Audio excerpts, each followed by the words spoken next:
Good evening, wonderful people, great Biafrans.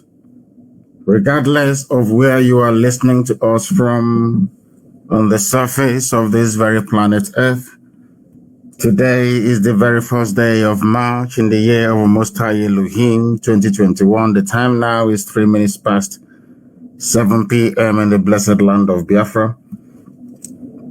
And exact 3 minutes past the top of the hour, regardless of where you are. We welcome you to this program this very day. As I told you a while back that I shall be broadcasting every 2 days. And that is exactly what we are doing, because events and things are happening, or should I say unfolding at a very rapid pace in the damnable zoological republic. And for that very singular reason, we need to keep our people up to speed and make them aware of what is going on. Today, as I welcome you, endeavor to welcome other people as well. Facebook is not allowing us to stream on my official Facebook page. It is not even allowing me to stream on the fan page either. They have decided that the money, the blood money that the Fulani Janjaweed gave to them is far more better than doing that which is right before God and before man. Allow me to say good morning, good afternoon, good evening, and good night to some of you. This is Radio Biafra. We are transmitting live and direct to the entirety of humanity. It's a live presentation. If the time where you are is not 5 minutes past the top of the hour, then you're listening to a repeat program. My name is Mazi-Nnamdi-Kanu. I am the leader of the largest mass movement on the face of this very earth, by none, the glorious indigenous people of Biafra, IPOB. I am the director of Radio Biafra, that very platform that is responsible for arousing, or should I say, awakening the consciousness of the people right across the damnable zoological republic, that has made it possible for us this day to stand up to face our collective enemy, Fulani Janjaweedism. And also the director of Radio Biafra, not only that, also Biafra Television. And more importantly, by the very special grace of the Most High Elohim, a servant of the wonderful people of Biafra, we have come to do that for which we have been born. We have come that Biafra may be restored. We have come that our enemies may understand that we are the chosen children of light. We have come to let them become aware of the fact that we are no longer going to run away from our identity, from who we are. We are going to proclaim it loudly and very clearly, and the whole world is going to listen. This evening, please, as I said, you can participate by going to my Twitter handle at Mazi-Nnamdi-Kanu. We are on Twitter. This is streaming on Twitter. I can say it is confirmed. Or you can all go to University of Radio Biafra on YouTube and listen to us. University of Radio Biafra on YouTube. We are live there. I believe that we are also live and direct on IPOB Community Radio. It never fails. We are live also on Radio Biafra app. These are applications. We are also live on TuneIn and a whole host of others as well. Not forgetting that some people who are fortunately listening to us via FM right across the length and breadth of Biafra land, and also some parts of Ududuwa land. We are also on satellite. On any of those, you'll be able to listen to us this very evening. I welcome you once again, but before I proceed, as it has become customary for us here on this platform, we must pray. We must give glory to the Most High Elohim. After the songs of praise, a very exciting songs of praise and worship a few days ago, we are here once again offering all that we are to the Almighty in heaven. And I will, of course, pray in the language of heaven itself.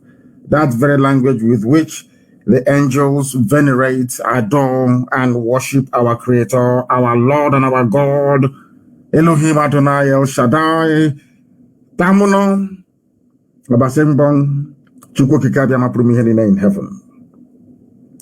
Ezendenso, Onye Notupu Mgbewe Malite, onye ọ bụ naanị ya sitere n'okwu ọnụ nke ya wee kee ihe niile nke mmadụ dị ndụ bụ. Onye ọ bụ naanị ya bụ ama amacha onye dị omimi wee karịa nghọta ndị onye nwakere. Otuto ka anyị na-etozi, nsọpụrụ ka anyị na-asọpụrụ, anyị bịakwa n'ihu gị nna nke ebere, na-ebutara gị ozi ekele, nsọpụrụ, ịja mma, otuto, ikpu isi ala ka anyị na-enye gị, n'ihi na enweghị chi ọzọ ma ọ bụghị naanị gị. Mmeso ọma gị n'ime ndụ anyị karịrị akarị, agbanyeghị ihe niile nke anyị onwe anyị na-agabiga, agbanyeghị mkpagbu niile nke ndị iro, agbanyeghị mgbe niile ka ha na-agba ka ha wee megide ndị nsọ. Onye nwe m na Chineke, na ịhụnanya gị na ebe anyị karịrị akarị, n'ihi na anyị bụ ụmụ gị. Ikere anyị iwe kee ihe, iwe si na ọ bụ site n'aka ụmụ gị a bụ ndị Biafra ụwa niile ga-eji wee mara n'ezie na ọ bụ naanị gị bụ Chineke nna nke pụrụ ihe niile, n'ihi na Biafra ga-abịara, na nke a bụ nkwa nke gị onwe gị kwere, nna nke ebere dị ngọzi, n'ihi na okwu niile bụ ihe na amen. O nweghị okwu ọbụla nke gị onwe gị kwuru, nna nke igwe, nke na-abịaghị na mmezu. Anyị agbanyeghị otu isi wee na-ewe iwe, anyị anaghị ezo ya ezo na anyị onwe anyị bụ ndị mmehie, nna nke ebere dị ngọzi, n'ụzọ niile dị iche iche ka anyị onwe si wee mejọọ gị, site na akparamagwa, okwu ma ọ bụ echiche, kama na ọ bụghị bụ naanị Chineke nna nke na-agbaghara mmehie. Wee na-arịọkwa gị n'ụbọchị nkịta gị wee gbaghara n'ime ma ọ nweghị ihe ọzọ, kwere abụ ọma nke anyị bụrụ gị, otuto nke anyị toro gị, mbuli elu nke anyị buliri aha nsọ gị n'ụbọchị Sabat gara aga, nna nke ebere. Anyị wee na-asị na onweghị ihe anyị bụ ewezuga gị. Mba ọzọ nwere ike ị na-eme ihe na ikwupụta mmeso ọma gị, Chineke nna nke igwe, na anyị onwe anyị bụ ndị dị ndụ n'ala nke ndị dị ndụ, bụ ụmụ gị, bụ ndị Biafra. O nweghị ihe ọbụla nke anyị onwe anyị bụ ewezuga Chineke nna nke bi n'igwe. O nweghị ihe ọbụla anyị bụ. N'ihi nke dị ka anyị onwe anyị si wee kwe gị na nkwa na anyị ga-eguzo n'ihu igwe mmadụ n'ụwa niile wee kwupụta ịhụnanya gị n'ebe anyị nọ, bụ nke anyị onwe anyị na-eme n'ụbọchị nketa, ihe na ụwa niile gburugburu mba dị iche iche na-ege anyị ntị n'olu. Anyị wee na-aja gị mma, wee na-eto gị, na-asị na Biafra nyekwara anyị na ọbịa ọkwana nna nke igwe. Ọ bụ ka ịma mma gị wee pụta ihe n'ime ndụ anyị. Anyị wee na-asị biko na wezuga anyị n'aka ajọ ihe, bịa ka ihere wee bụrụ nke ndị iro, ka anyị si wee na-arịọ gị. Ndị na mgbe akpọkwuru na mgbe ekpete masị wee sị gị nna nke dị nsọ, biko kwe ka aka nsị ndị iro wee baa ha ọnụ, wee baa ha ọnụ, ha wee na-egbusirịta onwe ha. N'ụbọchị nke taa bụ na Sokoto ka ha jiri onwe ha wee laa onwe ha n'iyi, nna nke igwe. Ndị abịara ka ha wee gbuo ụmụ gị otu aka ha si wee gbuo onwe ha. Anyị wee na-asị n'ime ọnọdụ anyị niile, anyị ga-enye ha nsọpụrụ na nsọpụrụ na eji ama, n'ihi na Biafra bịakwa na-abịa nna nke ebere dị ngọzi. Anyị na-asị na anyị ga-enye ha nsọpụrụ na nsọpụrụ na eji ama nke pụrụ iche, onye nwe m na Chineke nna nke igwe, ka ọ ga-abụ site n'ebighị ma ruo n'ebighị apụrụ niile, ọgbọ niile nke ga-abịa ga-asị n'ezie na Chineke nna nke bi n'igwe bụ Chineke nna nke ndị Biafra. Anyị wee na-asị goto na nsọpụrụ wedara aha nsọ gị site n'ebighị ma ruo n'ebighị, ka anyị na-arịọ gị ise. That was a prayer in the language of heaven. People are conniving everywhere, they are gathering like the leeches and blood-sucking demons that they are. Even those who never believed in us before, now they believe. Even those that made mockery of Eastern Security Network, now they are coming out and eulogizing that very noble outfit. Even those that cast aspersions in the past, today they are coming out to speak, or should I say, recommend ways in which their contributions could be incorporated into making ESN a more finer security outfit. But in all that we do, we are always number one. With the coming of ESN, we have made it abundantly clear to the whole world that we are not stepping back. We are only going to move forward, regardless of the obstacles we encounter, regardless of what men may try to do. We are going to march ceaselessly ahead and forward. And sometimes we get discouraged, and sometimes we get unduly perturbed by the actions of our enemies. I am unfazed. There is nothing the enemy does, be there those in Aso Rock, be there those in Whitehall in London, be there those somewhere in America. It doesn't matter where they are domiciled. Anything the enemy does doesn't faze me, because always we focus our essence, our eyes, our attention on that promise that God Almighty in heaven made, because God is not man. If Biafra doesn't come, then that means there is no God in heaven, because his word says that Biafra must come, and in our time, and it is happening before our eyes this very day. But before that, the zoo will be destroyed completely, absolutely and totally. The zoo will be decimated. Somalia will be a better place. You watch. I said this thing in 2015. And it is happening today. Anything I say is gospel from heaven, a message meant for those who are living. And it is happening before our eyes today. There is no prayer, there is nothing I ask Elohim that he doesn't do for me. I said nothing. Because at the end of each prayer, I said to Almighty God in heaven, let thy will be done. Because you are God, we are mortals. There are things that you see that men cannot see. That is why you are God. And may your will be done upon our lives. I was praying long time ago, and I said to Elohim, look at all these people tormenting and killing your children. You must set example with them. And today, they are all dying one after the other. Those who are living are afflicted with illness. Or should I say illnesses of various kinds. Go and ask them. At the end of this very process, Biafra will come. And when Biafra comes, your children will worship God Almighty in heaven, not any idol. You will not worship. I say it openly to the hearing of the world. We are not like other races. We are different from other people. We are God's chosen people. We may be residing in Africa right now, in West Africa, in a part of a damnable zoological republic. But all in all, we are the light of the world. And we must proclaim it. That is exactly what we are going to do today. A lot of things are happening in the zoo that I don't even know where to start from or where to end, but I will attempt to bring a semblance of reason and understanding to the discourse bedeviling the zoo today. And what do I mean by that? It's because we don't learn. As I have lamented, it's a good thing to see that most writers these days in the zoo, they go back, they listen to our broadcast, and they come back, and they begin to write very glowingly about, should I say, what they are passing through at the hands of the Janjaweed.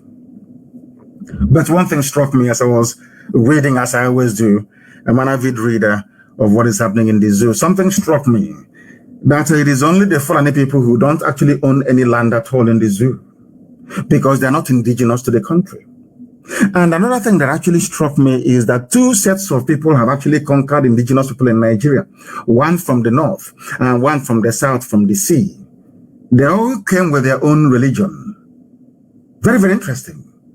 You know, as I was reading, it struck me that the first people to actually lift arms to conquer people in Nigeria were the Moors, which is a mongrel race, a mixture of black people of northern West Africa, the northern parts of West Africa, and the Arab slave raiders in those days that gave birth to races like the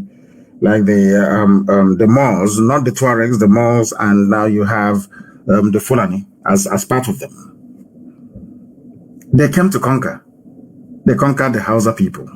I'm sure you've heard this many times, but I have to say it again. So you have to try, so you can actually absorb the essence of what I'm trying to, this very knowledge that we are trying to impart into some of you this evening, morning, afternoon, night, depending on where you are. And from the south came Britain with their Bible. From the north, they came with the Quran. From the south, they came with their Bible. Britain. These are two foreign aliens. And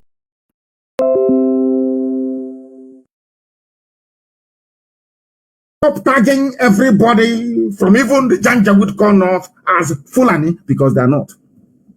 And I'm not saying that the whole of Fulani people are bad. Of course, far from it. There are sensible ones amongst them. Nobody's saying that all Fulani people are bad. Such, sweeping generalization is not very good in any intellectual discussion or debate. No, not at all. So there are bound to be one or two good people amongst them. But what we're saying is that the majority are simply awful. Awful in the sense that they came into our land from the foothills of the Futajalon. They conquered the Hausa people. They imposed their brand of, should I say, a strain of Wahhabi in their Islam, all this whole Sharia nonsense and all the rest of it. They took over the North, they took over the Hausa lands, and from there they came into the Wagi people, the Afamai, all the rest of them in the north, they took over. No problem. Somebody came from the south as well. They are called the British. A land of very immensely intelligent and conscientious people. As I keep saying all the time, Englishman in the main is a nice human being, conscientious.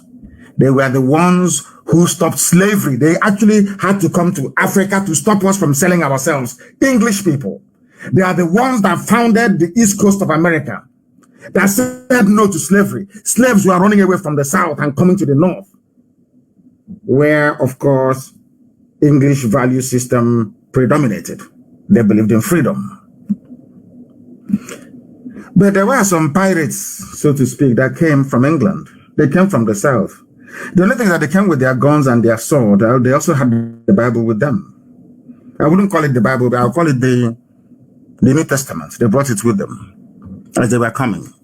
The same people that said to us, "Thou shalt not kill," were the ones killing us to force us to become the way they want us to become, after cutting us away as slaves for over 200 years. I want people to pay attention to this lecture this evening. Very, very critical, very, very crucial. There are two people, or there were two people that came into Nigeria. Before they came, every indigenous community were living peacefully. Nobody knew who was a minority or who was a majority, especially in the East, in Biafra land where we come from. The Igbo people never attempted to conquer the IPOB people because they recognized that they are one, the same blood, the same family. Instead, in Bende, where I come from, we had to go and borrow, and no, we didn't say borrow, we brought in Anan culture, who is Okonko and the and I think in Arochukwu we even have Ekan in Arochukwu as well. These are the things that I want people to pay very close attention to appreciate the enormity of the disaster confronting each and every one of us. The enormity of the disaster confronting each and every one of us. Because we are live and direct and the whole world is listening. The world is listening. We are live and we are direct. Do you know that these people came? Fulanese took over the north. Britain took over the south. Lugard continued to march to the north. When Lugard met them in the north, this is something that people do not know. Lugard decided to introduce indirect rule. Do you know how and why Lugard introduced indirect rule? Because the reason why some of you, I was fascinated. I've been doing this research for years. I finished it today. I kept asking myself, why was it possible that Britain came with the Bible, told us about the love of Jesus Christ, but preferred to work with Muslims, killing Christians? I never understood it until it struck me. It was Lugard, the people that taught Lugard how to, should I say, conduct indirect rule are the Fulani people. Because the reason why Britain respects Fulani people, I wouldn't say respect, I would say admire them, is this. The Fulani people were fewer in number, but they were controlling the whole of the north. That included the Hausa people, the Wari people, the Bachama people, the Birom people, the Tifi, everybody's there. So Lugard kept wondering, how is it possible that a handful of people with cattle, not that they were educated, no, a handful of people with cattle, how was it possible that these people could dominate and subjugate all these large swathes of land? Then the answer came in the form of indirect rule. It was Fulani people that started indirect rule. When the Fulanis come, all they need to do is to install their emir or their, basically their emir or Sariki. No, Sariki I think is Hausa. Install their emir. Despite the fact that in a village or in a city in the north, in Hausa lands in those days, you will only find one Fulani emir and his council of about maybe 10 or a dozen Fulani people with their wives and their children. You will see them controlling millions of Hausa people. And there was no problem. Britain now said, okay, it is now possible for me to be, as one DC, the district commissioner at the top, I now go and appoint warrant chiefs to be reporting to me. That was why it became possible to rule Black Africa, especially West Africa, with very few white men. Indirect rule, they called it. The first people to bring in indirect rule was Fulani Janjaweed. Because you have one Fulani man as the emir controlling millions of Hausa people, and they're all loyal to him.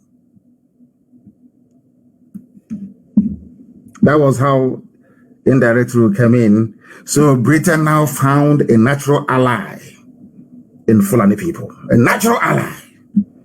I said, okay, despite the fact that they're moving cattle from place to place, these people who are fewer in number, but can control all this amount of people, they must be very clever. And I don't blame them. That was how British and the Fulani affinity, so to speak, metamorphosed into the total conquest you're witnessing today. Now, ask yourself this question. Is there any other country in the world where what is happening today in Nigeria could be happening and that nobody's saying anything about it?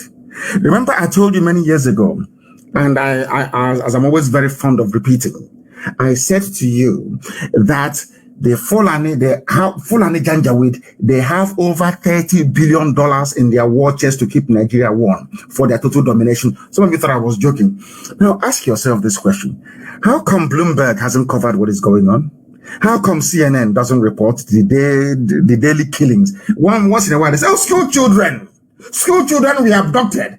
After 4 or 5 hours, that news completely disappears. Have you asked yourself why Al Jazeera hasn't come to do an in-depth analysis or to investigate what is going on? Have you asked yourself why ABC, all these major global players in terms of media might and strength, why they have shunned Nigeria? Because they have been bought over. They even bought people, they not only bought over Facebook, they bought over the encryption of WhatsApp so that they can now listen to your messages when you are on WhatsApp or making a call with WhatsApp application on your smartphone. They sold it to the zoo because they have the money. $30 billion US. That is what they're using. I told you that that's what they have. Collectively, all the governors, all the ministers, they have been looting the central bank for years. Looting it for years. The money they were keeping it, of course they can buy houses in Dubai and all the rest of it. Yes. But they contribute to a fund. They contribute to a fund, what I call the fund of conquest. Because they understand one simple thing, as Britain advised them. Once you shut the ears of the world, once you suppress this news coming out of Nigeria, the world cannot do anything. Because for you to arouse the conscience of the world, they need to feed on information. Remember the Rohingya Muslims in Myanmar, if I'm not mistaken. Why was it that the whole world, including the UN, was screaming, Rohingya, Rohingya, give them freedom? Because there was a conscious decision by all the major media groups in the world. Mind you that CNN is owned by an Arab. Are you aware of that? Al Jazeera is owned by an Arab. The biggest investor into Rupert Murdoch's media empire is from Qatar. Is the Qatari royal family. In other words, Fox, Sky News, ABC in Australia, Sun newspaper in England, and all the newspapers in Rupert Murdoch's stable, Arab. The Qatari royal family are the biggest investors. These are the things that people don't actually understand. And I'm even sure, even in Facebook, I'm sure one of the biggest contributors to the fund, the hedge fund they are using to run Facebook is from the Arab world. In other words, a Muslim. They play a long-term game. They said they would take over the world. And they used to say it when we were in university, undergraduates in England. I never believed them. They said they would take it over. I said it's impossible. And now it is happening before our eyes. We are in one almighty mess. All of us, one big mess. Ask yourself this question. The Nigerian army were raping women. Biafran women, airlifted illegally from Iguacha. Took them to the north. We are raping them. They brought them to court today in chains. After raping them, Britain is saying that very thing. Germany can see it. EU can see it. UN can see it. Everybody can see it, but nobody can say anything. Have you ever wondered or asked yourself why? Now, are you telling me that you can go and take Muslim women, bring them to Owerri, put chains on them, and be getting Igbo police or military officers to be raping them every night? Believe you me, Britain will sink the entire, they will sink it. They will send their warships to sink us into oblivion. Why are these things happening to you and nobody's talking? Do you see how they cleverly managed all the years of the massacre in the Middle Belt? In Plateau States, to be precise. And now they have moved on to Benue. Do you know what emboldened them? Because of what I call media silence. This media silence is not, I wouldn't say it is conscious. What they have done is to pour in money after money, pour in money to suppress any news that will cast Fulani in a bad light. That is why anything you write castigating the zoo, Nigeria, under this Fulani regime, believe you me, Facebook will shut you down. But go back and ask yourself, did Facebook do the same thing under Jonathan? It was social media that killed Jonathan. It was social media that killed Jonathan. Now you must understand this very, very carefully. The people ruling you today are those that conquered you. One came from the Sahel, from the north. They are not Nigerians. Fulani people are not Nigerians. No, they are not. That is why you cannot find any place. I can say I am an Igbo man. I come from a place called Bende. I come from a place called Ibeko. Forget about that. Don't want my hair. Doesn't exist. It's nobody's name. I come from Isiama Faruku. I want you to tell me which land in the present day Nigeria can you say belongs to Fulani people originally? There is none. You know why? Because they are nomads. They are wandering people. Anywhere their car wants to rest, they rest there.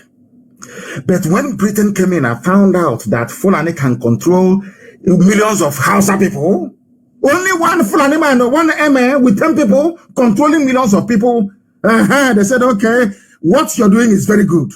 These people are very foolish. We are also going to do the same. Now, Britain introduced indirect rule. That was how they managed to, with very few officers, they managed to rule black people in Africa. I'm not blaming them. I blame our stupidity for it. Now, these are the things that you need to bear in mind. That now, this conqueror from the north, the Fulani with their cattle from the north, and this conqueror from the sea, the British, they have now combined, joined together to ensure that we are held down in perpetual bondage. That is why Britain is killing. Remember during Bacha's regime, everybody was shouting and screaming, shouting and screaming, shouting and screaming. All of a sudden, evil is happening before our eyes. Evil that is worse than under Abacha. All of them that formed Nadeko running around under Abacha, you can see that a worse evil is happening now. It was never this bad under Abacha, never this bad under Jonathan. All of you can see with your two eyes open, yet you do nothing about it.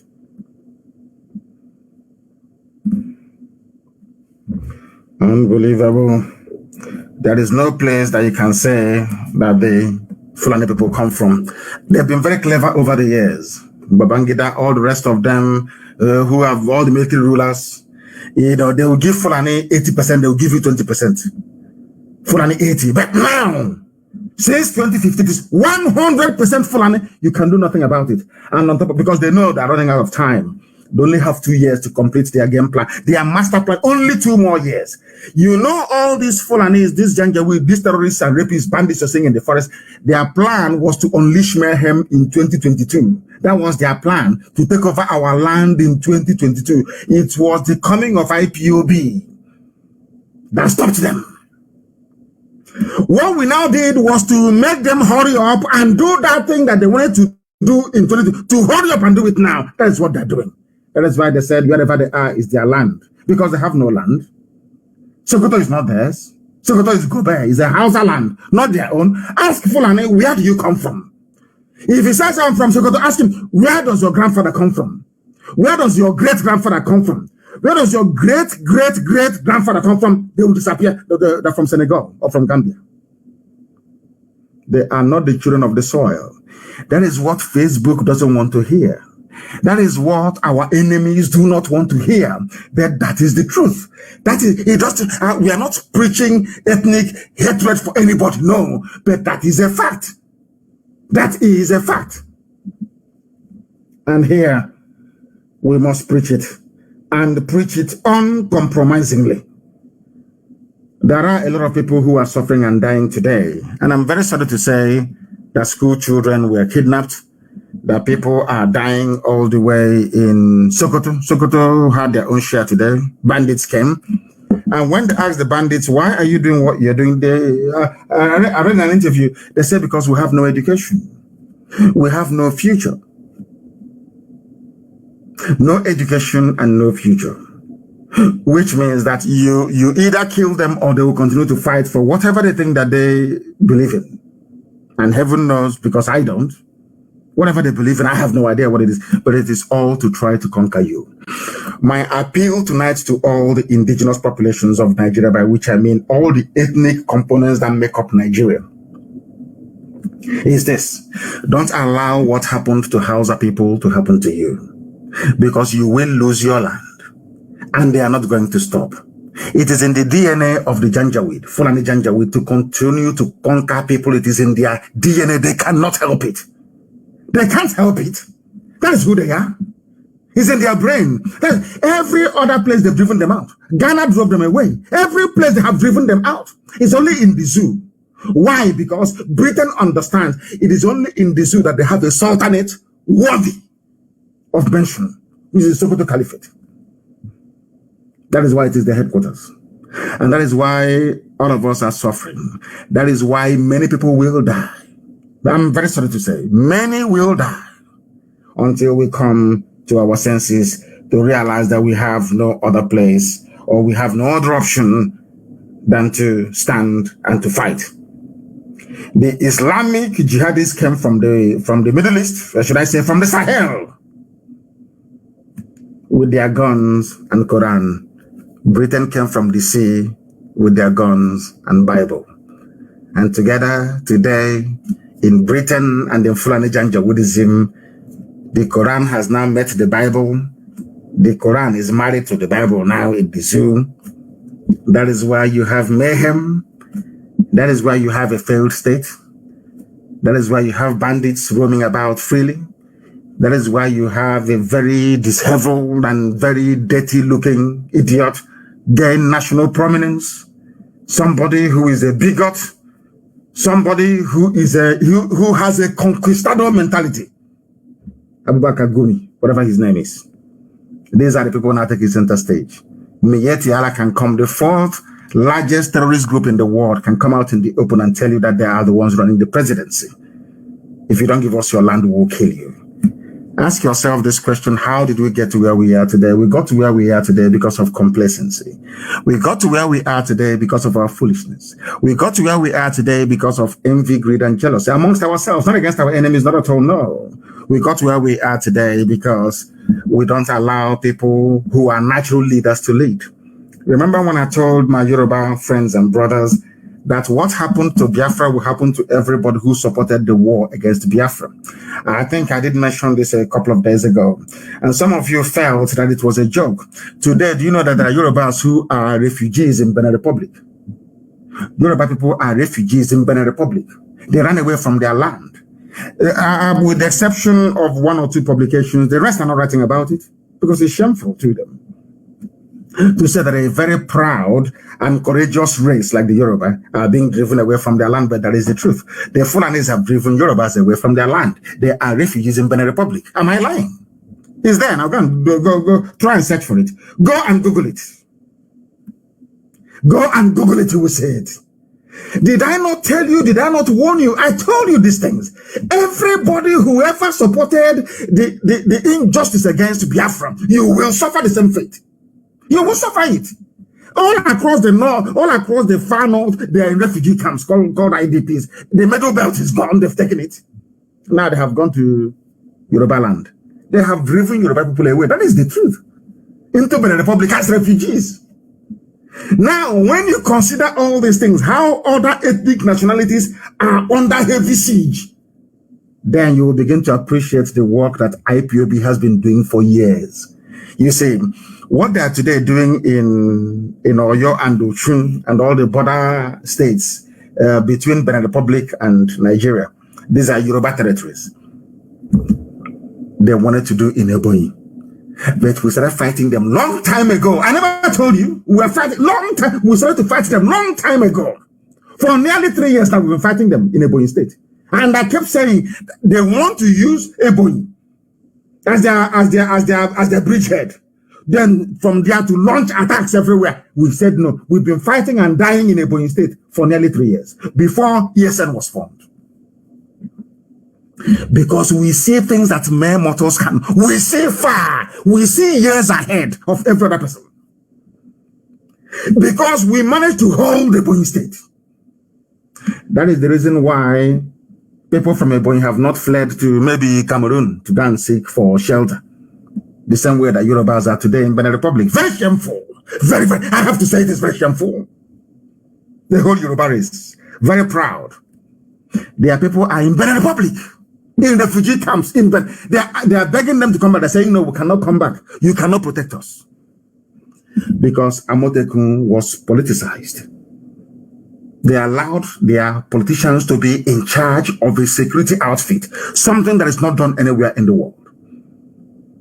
Anywhere in the world, the army or any security arm has independence. All they do is that they follow orders. They will ask you, what do you want us to do? You tell them and they do it. You don't meddle. They had a Motekun, they were meddling in it. Today, they are toothless as they go by. If not for the emergence of few young, courageous people. Because this generation of Yoruba young people are very, very determined and resolute. And that is why I support them and that is why I love them immensely. And maybe when they get their head round what is going on, they'll be able to secure the land even better. But as they say, the chickens have not come home to roost.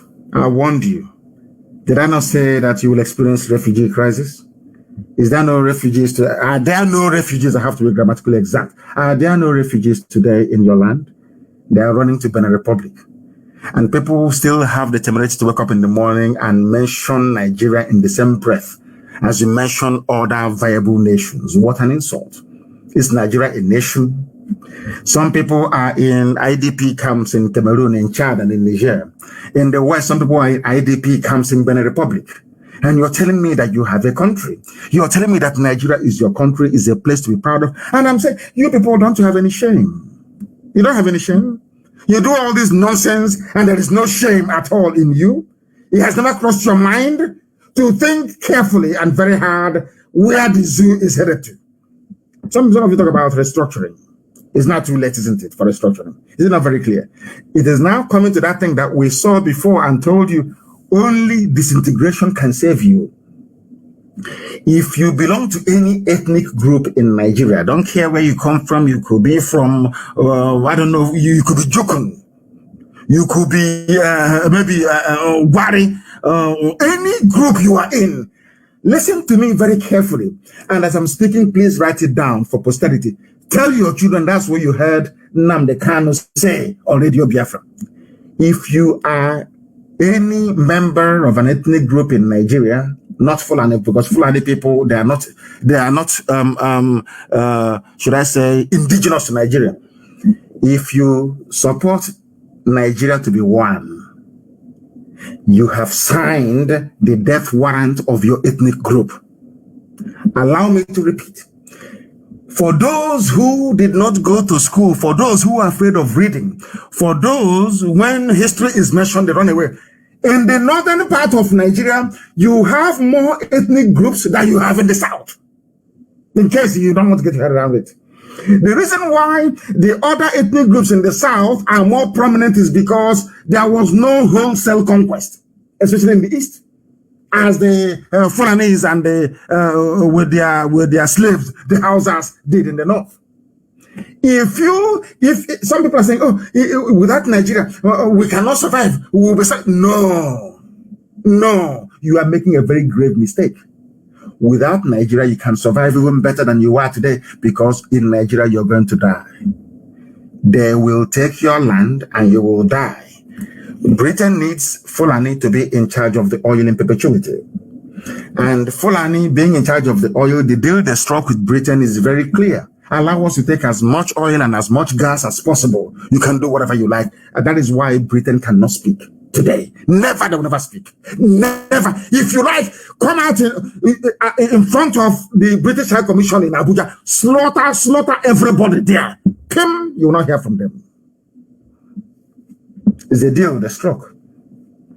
These are the things that your average Nigerian doesn't know. The more you support, look at all those supporting one Nigeria. Are their villages not taken? Middle Belt, can they speak? They can talk. Yoruba used to support one Nigeria. Look at them today. Look at our brothers in a Joland, in this coastal region of Biafra. They support one Nigeria, yes. If a man will take us over, look at, go to Bayelsa, you will shed tears. Go to Bayelsa, you will cry. You will cry.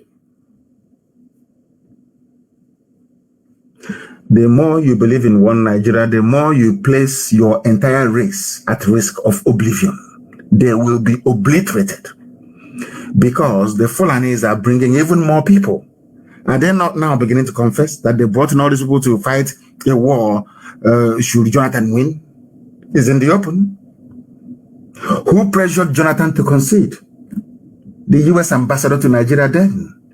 I was live on Radio Biafra telling the whole world what was happening. I told you by how many votes they would rig the election. I told you Jonathan will lose. And as I was telling you, I told that America is in Asorok pressuring Jonathan to concede under Obama.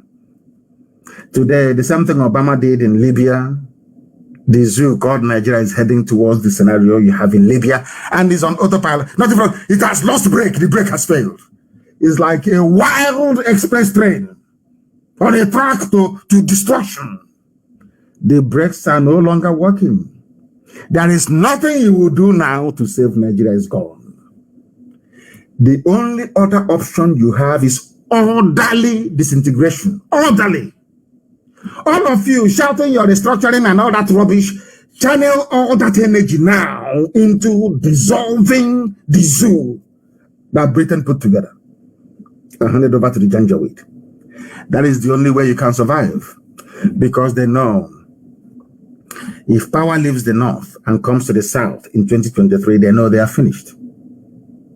They are gone, because there will be policy decisions made that will reverse all the damages they have done and entrench in position, should I say, systems, checks and balances that will ensure that Fulani hegemony can never ever rear its ugly head up again. They know that. They have barely 2 more years to go. And they won't give up now. They know that if power leaves the north in 2023 and comes to the south, it's over, it's game over for them. Because they know that Southerners are intelligent. They know that all they need to do is to build structures. That's all. Institutions, and that will checkmate them forever and ever. And they know they is only under the late dead Buhari, because Buhari is dead. It doesn't matter what you say, what you think, the idiot is dead. That is why nobody can speak when they're killing you. The old Buhari, anybody who is old enough to know the old Buhari, you will know he cannot keep quiet and such mayhem will be happening. It's impossible. That goes to show that some of you don't even know who Buhari is. You don't know him. A man that went to London and said that all of you are fantastically corrupt. He did not miss what. Is it the one who is going to keep quiet and there are abductions and mayhem every blessed day? Hey, I don't know the type of God that made you people. You cannot reason very well. I'm very, very sorry to say. This is a live presentation. The time now is approximately, I believe it is 12 minutes. 12 minutes to 8 p.m. in the blessed land of Biafra. We are live and we are direct. We are teaching. It's a lecture series to let people understand what awaits them. Somebody said that kidnapping school children is a lesser evil compared to ransacking towns and killing residents. What we are now discussing are the degrees of murder and mayhem. Everybody now, we've now agreed that there's going to be death, mayhem and murder in the zoo. But it depends on the degree. Who do you want to die? Do you prefer your villages to be ransacked, or for your school children to be kidnapped, or for your land to be taken? Take one out of the three. Have you not seen it? When you rise up to complain, they say we are now going to introduce blockade, food blockade. And I'm very happy they have done it. It will now, we have the technology to combat them. That is rubbish. We are going to grow tomatoes inside the room in darkness with fluorescent light and solar panels. It's not a big deal. Forget all that nonsense. We are going to block food. Because they said that necessity is the mother of all invention. After this very episode, we are now going to become reliant in food production. I have an announcement to make to that effect later on. We are going to be sufficient in food production. The reason why we started during the war was because there was no planning ahead. It was impromptu. Ojukwu went to Abuja to go and discuss restructuring. Came back, Britain said no. Have you ever wondered who said no to the restructuring that was negotiated in 1967? Have you ever wondered who said no? It was Britain that said no. Britain told the caliphate to tell Gowon to say no. Ask Gowon till tomorrow morning. Why did you renege on the agreements? People can't understand this type of human beings. I can't understand. All of this, Ojukwu is a rebel. Ojukwu succeeded. What happened? What led to Ojukwu declaring Biafra? Because Ojukwu and Gowon sat in Aburi, negotiated restructuring of Nigeria, agreed. General Ankara drove them to the airport. They agreed. They sat in the same limousine. General Ankara was in the middle. Ojukwu to the right, Gowon to the left. They drove them to the airport. They came back to Nigeria. And Britain said no to restructuring of Nigeria. That's why today you people are finished. That is why Fulani will take your land. You can't do nothing. That is why they can come and abduct our women. And when we try to fight back, some idiots, some morons are busy talking rubbish, talking nonsense, because their own wives and children have not been taken. Only if the Fulani Janjaweed can go after the children of these people and rape their wives in front of them so they can see it. Maybe that day they will change. Maybe that day they will change. Fulani went out and promised Nigeria to their people all across the Sahel, come and settle here. We have land for you. They are the ones you see in our forests, in our bushes. And they have no homeland. So even if you ask them to go, where are they going to go to? Do they have any home? Go home where? Where is their home? Nobody knows. Because they are a wandering tribe. I'm not saying it out of hatred. I'm just saying it out of, these are historical facts. That's what I'm stating. So you must understand. Now, what we are now discussing is the degree of kidnap. Who do you want to be kidnapped? Is it school children? Is it to have your town ransacked or to take your land? Which one is better for you? That's what Sheikh Gumi is asking you.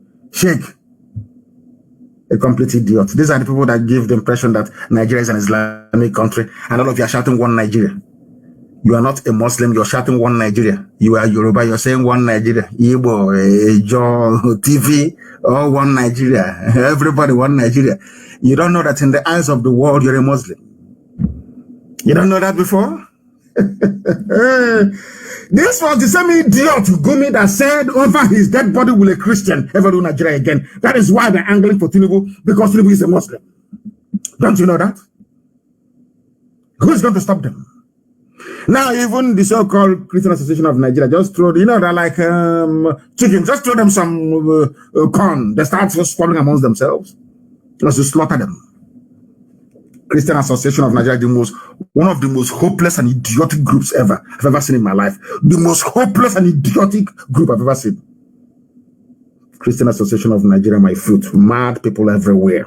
Look at what the Muslims are doing. Every blessed day. Look at what they're doing to you. All you do is to beg. Every day is to beg. Okay, you have taken Leah Shuaibu. Don't take another one, oh, please. Okay, since you have gone to school, you have taken children.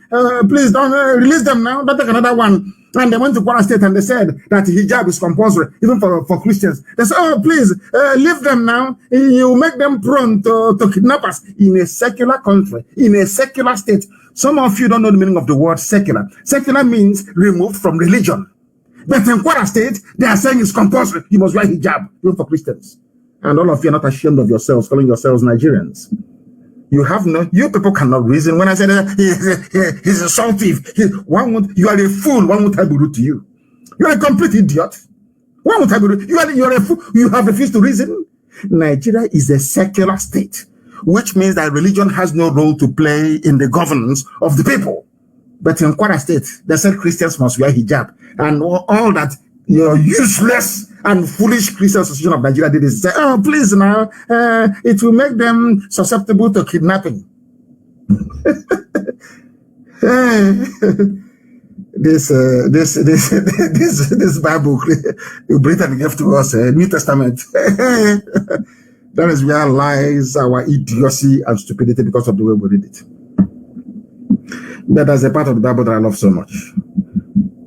For the kingdom of God suffered violence, and the violence taketh it by force. They won't read that one. It's to be begging. Every day they're begging. Every day Leah Shuaibu, I don't know, maybe this is her 4th child now she's about to have. Christian Association of Nigeria indeed. Useless idiots everywhere. It's only to be wearing big robe and sounding important, when in essence they are nothing. You cannot stand up against your enemy to say that what you're doing is wrong. What you're doing is wrong. No, they can't do it. Because if you do it, they will ask them, they will slap tax on their private jet at the airport. They can no longer fly in private jets. People deceiving themselves and think they're deceiving God Almighty in heaven. I feel sorry for some of you following them. And honestly speaking, I feel so sorry for some of you because you don't know what is going on. You have no idea what is happening. School children, kidnapping of school children is a lesser evil compared to ransacking towns and villages, according to Fulani people. They are sheikh, their chief bandit, the minister for banditry and kidnapping, Sheikh Gumi. And all of you are in the same country. Tomorrow night you'll be saying one Nigeria.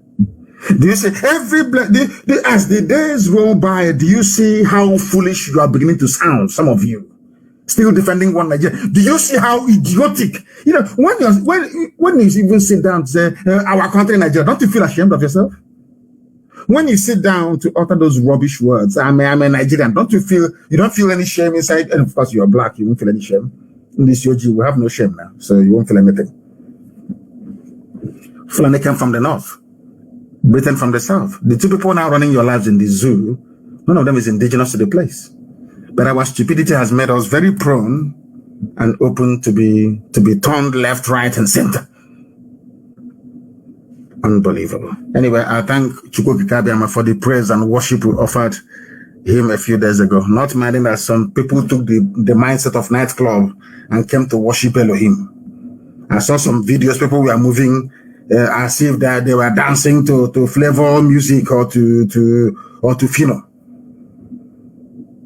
Brought those moves. I'm sure you only find a nightclub. That's what they brought into what we are doing.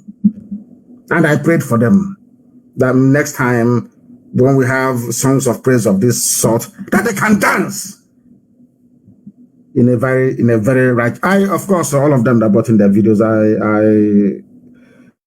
I commend all of you. At least you danced and praised the Most High. That is why we are able to continue what we are doing today. But we are undeterred. It doesn't matter how many people they arrest. It doesn't matter what they do, how many people they put in their chains. Are we going to stop them? Says no, we are unstoppable. We are going until Biafra is restored. If you love Nigeria so much, go to Zamfara and start preaching to one Nigeria there in the middle of the day. They'll come and cut off your useless head. Then you know how foolish and idiotic you are. This is a live presentation. The time now is 3 minutes to the top of the hour, regardless of where you are. Victims of Fulani killer headsmen who fled Ogun communities to Benin Republic and fled to return home. Yoruba people are now refugees in Benin Republic. They are afraid to come back home. They said, we are not coming. Some of the areas where many people lost their lives to the murderous headers include Asa, Elgua, Ayesrodo, Igbogila, and Imeko in Ogun State. Ogun State. People are saying, hey, one Nigeria, that kind of boy, you want to divide us? Now, it's your one Nigeria now. He said, that's come to you. That's come to your village. One Nigeria has come into Ogun State. And you're not in the Republic as a refugee. Are you not shutting one Nigeria again? Before you were accusing everybody. Well, what IPOB is doing? Now you are a refugee in Benin Republic. How far? I'm asking you. Do you see how foolish you are? You are now in Benin Republic as a refugee. What drove you away from your father's land is your belief in one Nigeria. a name you know means nothing. That is, sometimes when I look at black people, I wonder what type of God made these people. Nobody can ask him or herself who created Nigeria and for what purpose. They can never ask themselves that question. Somebody will wake up in the morning and say, oh, I'm a proud Nigerian. And you cannot help but feel sorry for that idiot because the soul is lost. They have no brain. Only an idiot will say Nigeria is his country. I'm telling you the truth. God, people in Ogun State, let me mention the villages for you once again. Asa, Egua, which is E-G-G-U-A, Ayetoro, Igbogila, and Imeko in Ogun State. They are now refugees in one of the poorest countries of the world, in Benin Republic, a giant of Africa seeking refuge in one of the poorest countries of the world. Isn't that laughable? Isn't that laughable? I'm asking you, are you not ashamed of yourselves? All of you saying, I'm a proud Nigerian. Don't you have shame inside you? It's because of because had there been an Oduduwa nation, you cannot come and drive these people away from their land. Somebody cannot come all the way from Niger Republic, all the way from Mali, all the way from Timbuktu, and come to Ogun State and drive you away. Are you not ashamed of yourselves? There are some news that I come across sometimes, and I wonder if people actually read those news at all. I wonder. The time now, for those who do not know, is 8 p.m. in the blessed land of Biafra, the top of the hour right now, because we're live and direct. I'm asking you once again, all of you shouting one Nigeria, had there been an Oduduwa nation, the fact that our made with Ojukwu, had that been a reality, do you think that Yoruba sons and daughters would have fled to Benin Republic, where they are now refugees and refusing to come back?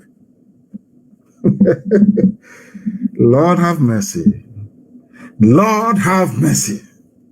We always win. I told you before, and forget all this. At the end of the day, they can dance around all these issues. Ultimately, they come down to our position. We always win. The zoo cannot be won. Yoruba people are scattered all over the place. They're now refugees in their own homeland. Can you believe that? Can you believe that? Hey, unbelievable. Some of the areas where many people lost their lives, and what we have mentioned, the Ogun State Governor, Dapo Abiodun, has promised to improve the security and also compensate the affected farmers with palliatives in the form of cash and food materials to come back. And they said, no, we don't want your palliatives. Take it and go away. Do you still believe in one Nigeria? Zoo animal, let me ask you again. Do you still believe in one Nigeria? I'm asking you. Do you see the level that your idiocy and stupidity has brought you to? Have you seen the level that somebody, a Fulani bandit, a Fulani murderer, a Fulani terrorist can travel all the way from Gambia? No passport, nothing. As soon as he hits the northern borders of Sokoto, between Sokoto and Niger, they give him AK-47. And then they transport him with a Dangote trailer all the way to Ogun State. Somebody from Gambia, no passport, no formal residency in Nigeria, will now come into Ogun State and pursue you from your land. You are now a refugee in Benin Republic.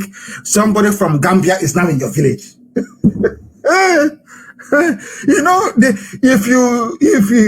If you script this as a movie, people won't believe it. They'll say it's not true, it's not correct. Somebody will travel all the way from Senegambia, come to Sokoto. They give him AK-47 because these people we are told are outsiders. If you give him AK-47, he will now drive all the way to Ogun State with AK-47. It's either he traveled with it, crossed all those police checkpoints, or somebody supplied him, in this case, Nigerian police and Nigerian army, controlled by the Fulani. Now, people that actually own the village from time immemorial, they are now in Benin Republic as refugees. People that just came a few days ago. This is it's like a comedy. It's like a comedy, honestly. Oh, God in heaven. And who are those responsible? Those of you shouting one Nigeria. Do you see how idiotic you are? Idiotically idiotic you are. One Nigerian people. You people are the worst set of fools I've ever seen on this earth. You people are so foolish. That is why Fulani are slaughtering you, because you are foolish. Your foolishness is the reason why Fulani are killing you, driving you away from your father's compound into Benin Republic, where you are now refugees. Now the governor, those politics they said they will not give to people during COVID. They now want to use it to bring you back 2 bags of rice. You come back and then Fulani will put their knife in your neck and cut it open. Do you think CNN will report it? You've got to be dreaming. Nobody will talk about you. After all, Bill Gates wants 300 million Africans dead. So if you're one of them, so what? We are in one almighty mess. And may Chukwu Kikabiam in heaven please save us, because people are very, very foolish. And we are not going to indulge them in their foolishness. We can't indulge them at all. Even in Sokoto, because I pray every day, and I will say it in Igbo language so people can understand me very well, because I'm in the spirit.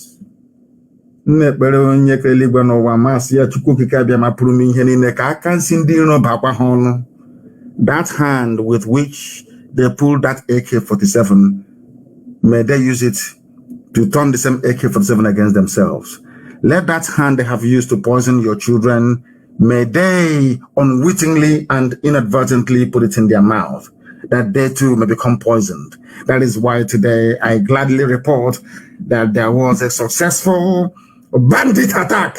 Or should I say, some people clashed with bandits in Sokoto. That's how they will say it when they report issues affecting Biafra. The army will come to your house and kill you. I remember when the army came to my house to kill me on the 14th of September in the year 2017. I remember Nigerian newspapers saying that there was a clash inside my house. I was sleeping and they came to kill me. They said there was a clash inside my house. I was in my house and they came to kill me. They said there's a clash, there's a clash. So today we report that there was a clash between a community and bandits in Sokoto.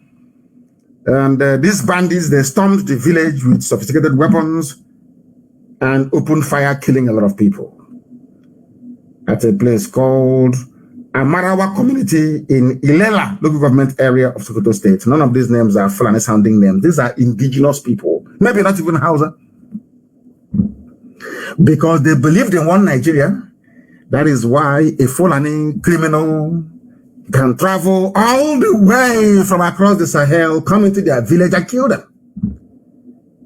Had you reasoned and said no to one Nigeria, then people will go back on their own, and then people can then come back to renegotiate a union. And in that union, you will say, nobody should carry AK-47 or move their cattle about. They use cattle to get all of you. Only cattle. That's what they used.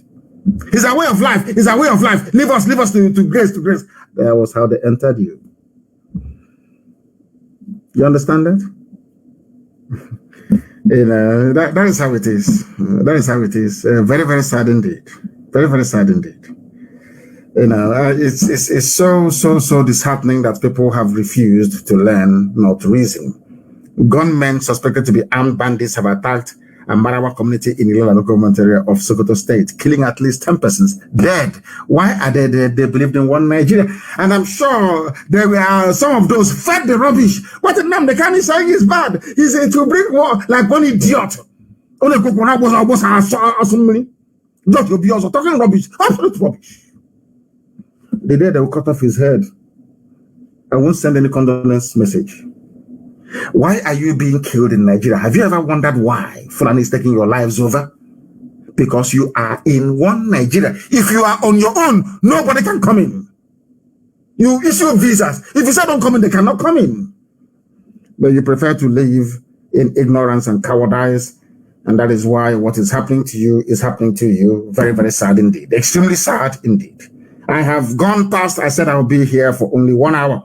But things are happening and I must preach this very gospel from heaven. As we do it, so is heaven pleased with us. Our women were brought to court today, 50-something of them, in chains. After they bring them, they put them in chains. And when we're reacting, people said they have reacted. They are destabilizing the polity. But when you are destabilizing our women, you don't know. No shame, no conscience. You know, a black man is evil. Immoral, other things are wicked, but a black man's wickedness is something so special to behold. After raping women, abducting them from Iguacha, courtesy of Muike, took them to Abuja, raping them night and day, every day for the past 4 months or thereabout. You didn't have the shame. You still brought them to court in chains to say you can't do anything. What can you do? We raped your women. We brought them to court. You can't do nothing. And Britain is watching. And all of you do good as all of you idiots ranting and chatting, talking rubbish every day on social media. You cannot see it. The evil of man against man, or should I say in this case against women. All of you can see it, can't you? Okay. And our madness is coming. What you're witnessing now is just is called preamble, appetizer. The main course will be served soon. Then you will know that even heaven is angry with all of you zoo animals. They brought our women to court. We can't let them. No, never. We can never forgive nor forget what they have done. They can do their food blockage all they like. That is rubbish. From today, of course, we've started already. Every community is going to produce land for us. We're going to go into advanced animal husbandry to produce the meat we're going to consume.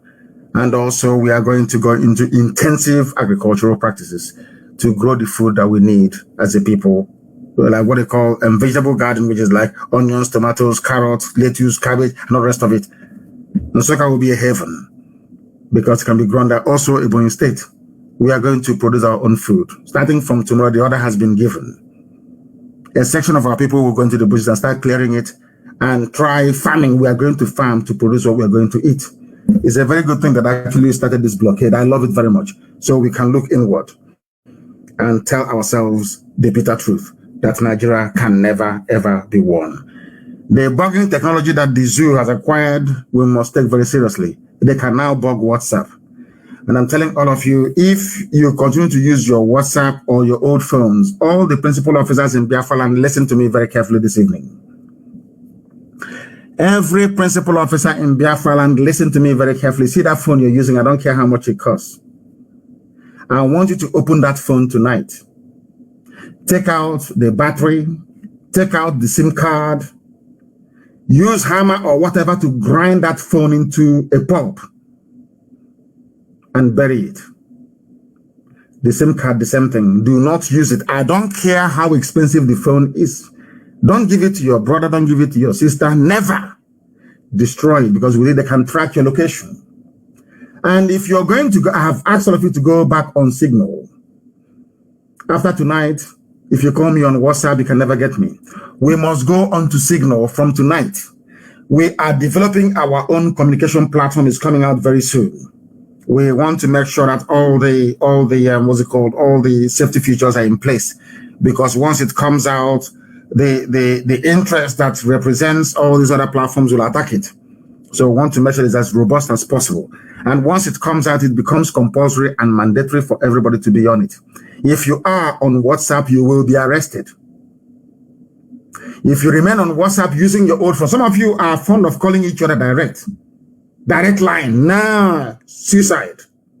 Never ever do that. I'm warning you in public. And when you're setting up your Signal, the Signal number you're going to be using cannot be the same number that you have on the phone through which you get your data.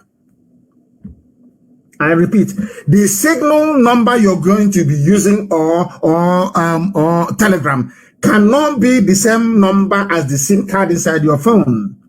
In other words, it's going to cost money and a lot of effort, but it's going to save a lot of people. The number of your Signal is going to be different from the number with which you draw your data from your internet, data from to be able to run your social media applications. Very, very important. I'm sure that coordinators can explain better when they attend family meetings. But amongst yourselves, if you are a principal officer of state, it doesn't matter your position. I don't care if you're the one that gets rice after meeting or that dishes out the stew after meeting. Tonight, you must you must destroy it. Bring out the battery, bring out the SIM card, very important, and destroy the phone. If you don't, they will track you. They have the technology to do so. I will prefer you go into the marketplace. For all our big officers in the front line, you go into a nearest market and destroy it there. That's your phone. I don't care how much it is. If you hold on to it, they will be able to track you. I'm warning you. And you must leave WhatsApp. You must leave WhatsApp immediately. Immediately, you must leave WhatsApp. Immediately, I said. Tonight. Or else, if you are arrested, we will not come after you. Please. Very, very critical. And I'm asking them, I will speak to my secretary. I want our people that develop this very, very smart, beautiful app in America to please hurry up and give us all the guarantees that we need so we can roll it out and start using it. Not just in Biafra, but all across Africa. The same way you have WeChat in China is how we're going to have this one. It will dominate Africa, and WhatsApp will be dead. I'm telling you the truth. That's Zuckerberg. We'll get to him eventually. Be rest assured. Be rest assured. We are live and we are direct, and the whole world is listening, of course. You must go, please, and destroy your old phones back in Biafra. And I want to make a very special announcement so you understand me very clearly. From tonight, the IPOB family in the UK is suspended. Nobody is to hold any meetings with any of them. I don't care who you are or what business you have. The IPOB leadership in the United Kingdom is dissolved. All of them dissolved. Dissolved. Completely dissolved. You don't do anything with them at all. If I hear you're holding meetings with them, you're off. Dissolved. Grown-up men behaving like little children. Unbelievable. I believe that I believe that maybe the British Secret Intelligence are even running IPOB in the UK.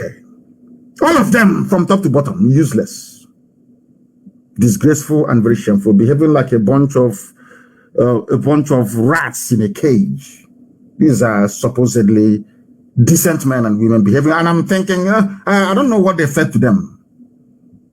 UK IPOB family shut down until further notice. Shut down. Everybody in a position of authority resign. You sacked, completely sacked. Complete all of you. Sacked, all of you from top to bottom. Sacked. And those holding our funds, move it to Germany as quickly as possible. If you have to shut down the accounts, so be it. I held a meeting with them yesterday, very disgraceful. Shameful. Shameful, disgraceful. At this particular point in our history, all you're interested in is building cabals left, right, and center. You think that's how Biafra is going to be? You build cabals inside Biafra, you must be mad. It can't happen. UK is shut down, completely shut. I mean, everybody in the UK, every strata of government, of our leadership is shut down, complete.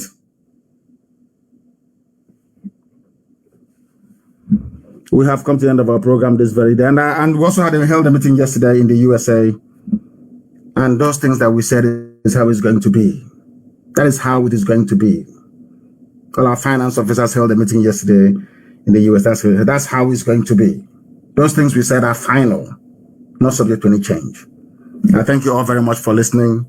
I don't know if I'm able to come live again in 2 days' time, but if I'm going to do so, it will be announced.